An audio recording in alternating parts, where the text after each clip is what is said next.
पुण्यात्मा परमात्मा कहते हैं गुरु मानुष कर जानते ते नर कहिए अंध और होवे दुखी संसार में आग गई यम के फंद।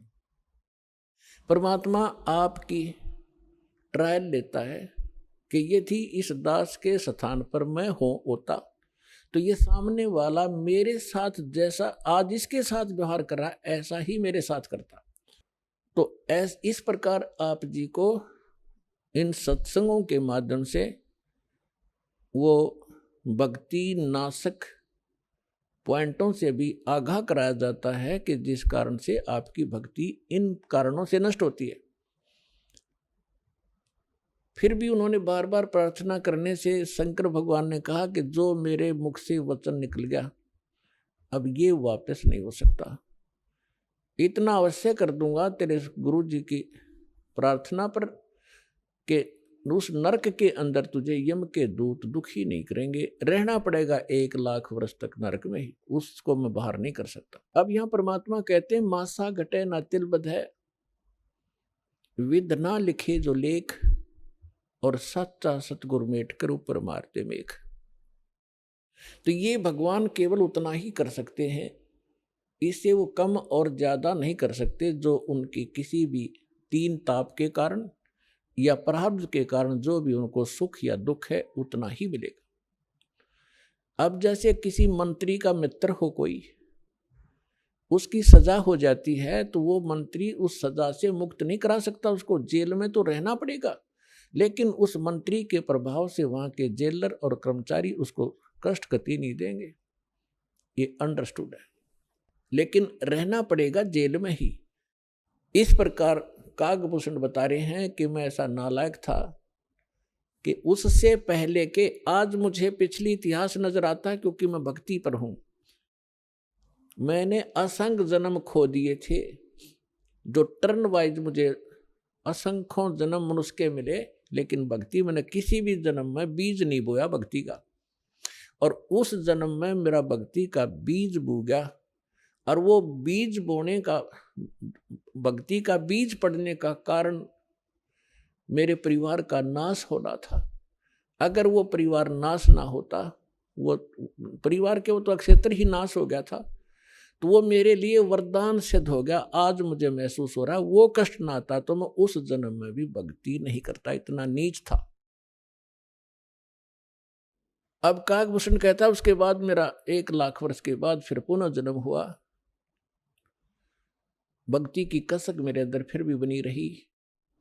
मैंने एक लोमस ऋषि के साथ वाद विवाद कर दिया भक्ति के ऊपर। उसने श्राप दे दिया, रे चंडाल, तेरा चंडाल के घर जन्म होगा, काग चंडाल के। तो कहता है कि मेरे मन, जब गुरुजी ने मुझे ऐसा क्रोध से वचन बोला, मेरे को क्रोध नहीं हुआ, मैं समझ गया कि बात बिगड़ गई। मेरे मन में क्रोध नहीं आया, ना दुख हुआ, मुझे एहसास हुआ कि मेरे से भारी गलती बन गई। तो मैंने उनके तरफ करबद्ध होकर के हाथ जोड़ के ऐसे मायूस सा बनकर कहा कि हे ऋषि जी, जन्म तो दास को कहीं दे देना, पर एक वरदान भी दे दो कि मेरी भक्ति भूल ना पड़े। तो उसने कहा भाई ठीक है, तेरा जन्म तो होगा चंडाल का, लेकिन ये आशीर्वाद दे देता हूं कि भक्ति बनी, तेरा याद बनी रहेगी भगवान की। तो फिर काग चंड के घर ये जिसका जन्म हुआ, पूरा इतिहास बता रखा परमात्मा ने अपने सूक्ष्म वेद में। ब्रह्मा जी का वाहन है हंस, उसकी हंसनी को ब्रह्मा जी की पत्नी सावित्री उसको गर्भ धारण कराने के लिए काग चंड के घर लेगी। उनके संयोग से फिर कागभूषण का जन्म हुआ। ऊपर से मुंह काग का है, नीचे शरीर देवताओं जैसा है। फिर ये कहता है कि गरुड़ जी उसके बाद जो नेक्स्ट जन्म मेरा चंडाल के घर हुआ कागभूषण नाम से, उस जीवन में मेरे भक्ति की कसक, जबरदस्त कसक बनी रही। मैं घूम रहा था, भटक रहा था, गुरु भी बना रखे थे, ऋषियों के पास भी गया था और भक्ति भी कर रहा था। उसी दौरान मुझे एक जोगजीत नाम के महापुरुष मिले।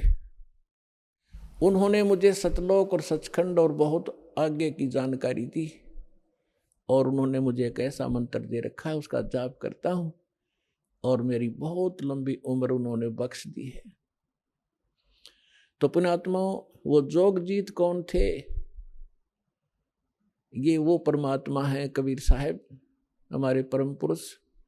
ये भिन्न भिन्न रूप बना के भिन्न भिन्न नामों से यहाँ आते हैं और अच्छी आत्माओं को मिलते हैं, उनको भक्ति से युक्त करते हैं। तो जो प्रसंग चल रहा था कि जैसे आप पूर्व जन्म के पुण्यकर्मी प्राणी हो, उनको मनुष्य जीवन मिला है, तो वो आज भी भक्ति की कसक आप में विद्यमान है, आप भटक रहे हो। और कुछ ऐसे व्यक्ति हैं, एक ही घर में एक तो इस ज्ञान को सुनते ही भाग लेता है और दूसरे को समझाने की चेष्टा करते हैं तो भी वो नहीं मानते हैं, विरोध करते हैं।